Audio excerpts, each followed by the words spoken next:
ଯେତେବେଳେ ପୂର୍ବତନ ମୁଖ୍ୟମନ୍ତ୍ରୀ ଏ ବହିଟି ଇନାଗୁରେସନ୍ କଲା ପରେ ବା କଲା ଜଷ୍ଟ ପୂର୍ବରୁ ଗଜପତି ମୋତେ ଫୋନ୍ କରିଥିଲେ, କାରଣ ସେ ଜାଣିବାକୁ ପାଇଲେ ଯେ ଏଇଟା ହେଉଛି ମୁଖ୍ୟମନ୍ତ୍ରୀ ତାକୁ ଇନାଗୁରେସନ୍ କରିବେ ସୂଚନା ଭବନରେ। ମୋତେ ସେ ପଚାରୁଥିଲେ ମାନେ hope everything you written is fine and ମୁଁ କହିଲି ଆଜ୍ଞା ମୁଁ ଯାହା ଲେଖିଛି ତଥ୍ୟଭିତ୍ତିକ ଲେଖିଛି ଆଉ ତଥ୍ୟରୁ ବାହାରକୁ ଯାଇନି, ନିଜର କିଛି ଇଣ୍ଟରପ୍ରିଟେସନ୍ ମୁଁ ଦେଇନି। ଆଉ ବହି ଗଜପତିଙ୍କୁ ଦେଇଛନ୍ତି କି ନାହିଁ ଆପଣ? ଗଜପତି ସେ ମୁଁ ଦେଇପାରିନି, କିନ୍ତୁ କଥା ହେଉଛି ମଡର୍ନ ବୁକ୍ ଡିପୋର୍ଟରୁ ମଧ୍ୟ ସେ ନେଇଥିଲେ। ତାପରେ କିଛି ଫିଡବ୍ୟାକ୍ ଆପଣ ପାଇଛନ୍ତି? ନାଇଁ, ଗଜପତି ସେ କେବଳ ଆମର ମୋର ଦ୍ୱିତୀୟ ଏଡିସନଟା ଇଣ୍ଡିଆ ଇଣ୍ଟରନ୍ୟାସନାଲ ସେଣ୍ଟର ଦିଲ୍ଲୀରେ ତାକୁ ଇନାଗୁରେସନ୍ ହେଇଥିଲା, ଯେଉଁଠିକି ଡକ୍ଟର କରଣ ସିଂ ଥିଲେ, ଗଜପତି ବି ଥିଲେ, ଆଉ ଅନ୍ୟାନ୍ୟ ବହୁତ ଲୋକ ସବୁ ଥିଲେ। ସେହି ସମୟରେ ତାଙ୍କର ହୁଏତ ଗୋଟେ ଅବଜେକ୍ସନ୍ ମାନେ ତାଙ୍କର ଗୋଟେ କନସର୍ନ ଥାଇପାରେ, ଏଇ ଯେଉଁ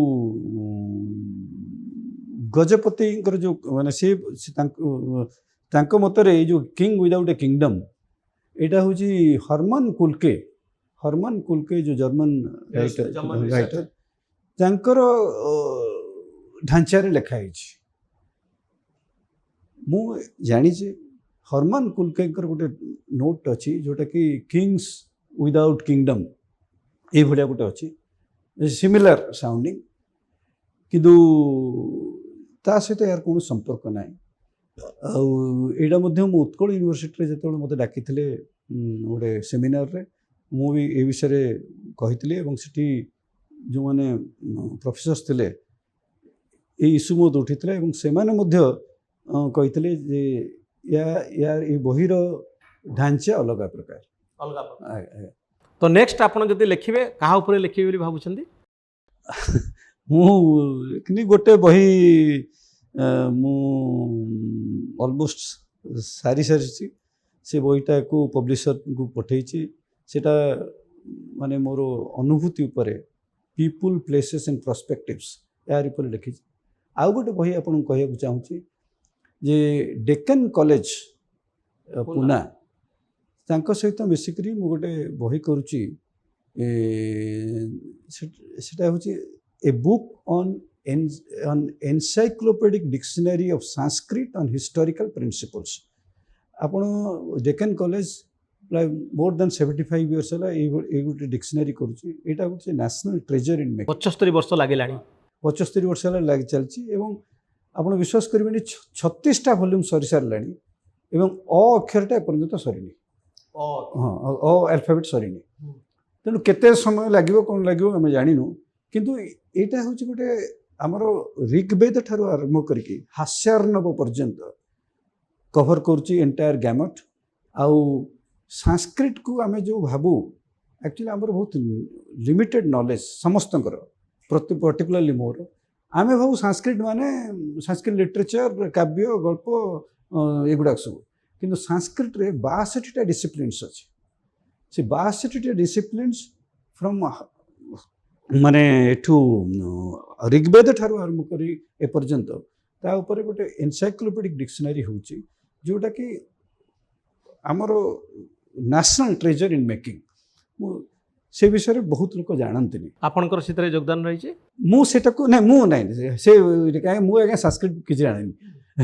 ମୁଁ ସେଇ ବହି ଉପରେ ମୁଁ ଗୋଟେ ଲେଖୁଛି ବହି, ସେ ବହି ଉପରେ ସେଇ ସୋ ଦ୍ୟାଟ୍ ଜେନେରାଲ ରିଡର୍ସ ମାନେ ଜାଣନ୍ତୁ ଏଭଳିଆ ଗୋଟେ ଜିନିଷ ମାନେ ଇଣ୍ଡିଆରେ ହେଉଛି। ନିଶ୍ଚିତ ଭାବରେ ଆମେ ଆଶା କରିବା ସୁତବଳ ଆପଣ। ଆଉ ଗୋଟେ ବହି ମୁଁ କହିବାକୁ ଚାହୁଁଛି, ଏଇଟା ଆରମ୍ଭ କରିଛି, ସମୟ ଲାଗିବ। ନବକୃଷ୍ଣ ଚୌଧୁରୀଙ୍କ ଉପରେ ଗୋଟେ ବହି ଲେଖୁଛି। ସେଇଟା କରୁଛି କାରଣ ମୋ ମତରେ ସିଏ ଗୋଟେ ହେଉଛି ଫରଗଟନ୍ ଚିଫ୍ ମିନିଷ୍ଟର। ଆଉ ନବକୃଷ୍ଣ ଚୌଧୁରୀଙ୍କର ଅବଦାନ ଯଦି ତାର ପ୍ରକୃତ ସମୀକ୍ଷା କରାଯାଏ ତାହେଲେ ସେଟା ମୁଁ କହୁଛି ଅବର୍ଣ୍ଣନୀୟ ହେବ। ମାନେ ଅତି ତାଙ୍କର ଆଉ ତାଙ୍କର ମାନେ ହୋଲ୍ ଫ୍ୟାମିଲିର ଯେଉଁ କଣ୍ଟ୍ରିବ୍ୟୁସନ୍ ସେଟା ହେଉଛି ବହୁତ କମ୍, ରେୟାର। ତ ଆପଣ ଯେବେ କେବେ ସମୟ ପାଇବେ, ନବକୃଷ୍ଣ ଚୌଧୁରୀଙ୍କ ଉପରେ ତ ଆପଣ ବହି ଲେଖୁଛନ୍ତି, ନବୀନ ପଟ୍ଟନାୟକଙ୍କ ଉପରେ ବହି ଲେଖନ୍ତୁ। ଆଉ ଯଦିଓ ଇତିହାସ ହେଇଗଲାଣି 24 ବର୍ଷ ସରିଗଲା, କିନ୍ତୁ ଏଇ 24 ବର୍ଷ ଭିତରେ ଆଧୁନିକ ଓଡ଼ିଶାରେ ଓଡ଼ିଶାର କ'ଣ ଲାଭ ହେଲା ଆଉ କ'ଣ କ୍ଷତି ହେଲା ଆର ଗୋଟେ ହିଷ୍ଟୋରିକାଲ ଦିଗ ଯେହେତୁ ଏଇଟା ମଡ଼ର୍ଣ୍ଣ ହିଷ୍ଟ୍ରିରେ ଯିବ ଆଉ 10 ବର୍ଷ ପରେ ଲୋକ ନିଶ୍ଚିନ୍ତ ଆଗ୍ରହର ସହିତ ଆକୁ ପଢ଼ିବେ। ବହୁତ ଧନ୍ୟବାଦ ଶ୍ରୀଯୁକ୍ତ ଅଶୋକ କୁମାର ବଳ, ଆପଣ ଜଣେ ଐତିହାସିକ ନୁହନ୍ତି ଆଜ୍ଞା ମୁଁ କିନ୍ତୁ ଐତିହାସିକ ନହେଲେ ବି ଇତିହାସର ତଥ୍ୟକୁ ନିଜର ଅଣ୍ଡରଷ୍ଟାଣ୍ଡିଂ ନିଜର ବୁଝିବା ଶକ୍ତିରେ ଆପଣ ବୁଝିବାକୁ ଚେଷ୍ଟା କରିଛନ୍ତି ଆଉ ନିଜ ଷ୍ଟାଇଲରେ ଐତିହାସିକ ଦୃଷ୍ଟିଭଙ୍ଗୀ ଜଣେ ଐତିହାସିକର ଦୃଷ୍ଟିଭଙ୍ଗୀ ଭିନ୍ନ ହେଇପାରେ। ଜଣେ ଇତିହାସ ବାହାରେ ରହି ଇତିହାସକୁ କେମିତି ଦେଖୁଛି ତା ବହୁତ ଗୁରୁତ୍ୱପୂର୍ଣ୍ଣ। ମୋତେ ଏଇ କଥାଟି ବହୁତ ଖୁସି ଲାଗିଲା। ଜଣେ ଐତିହାସିକ ନହେଲେ ମଧ୍ୟ ଇତିହାସକୁ ନେଇ ଗୋଟେ ବହି ଲେଖିପାରିବ। ଜଣେ ସାମ୍ବାଦିକ ନହେଲେ ମଧ୍ୟ ଭଲ ଆଙ୍କର ହେଇପାରିବ। ଯେମିତି ଆମେ କହୁ ଆଉଟସାଇଡ୍ ପ୍ରସ୍ପେକ୍ଟିଭଟାକୁ ହଁ ଆଉଟସାଇଡ୍ରୁ ଯଦି ଦେଖାଯାଏ ଆଉ ଗୋଟିଏ ଦୃଷ୍ଟିଭଙ୍ଗୀ ତିଆରି ହୁଏ, ଆଉ ଗୋଟିଏ ଦର୍ଶନ ତିଆରି ହୁଏ।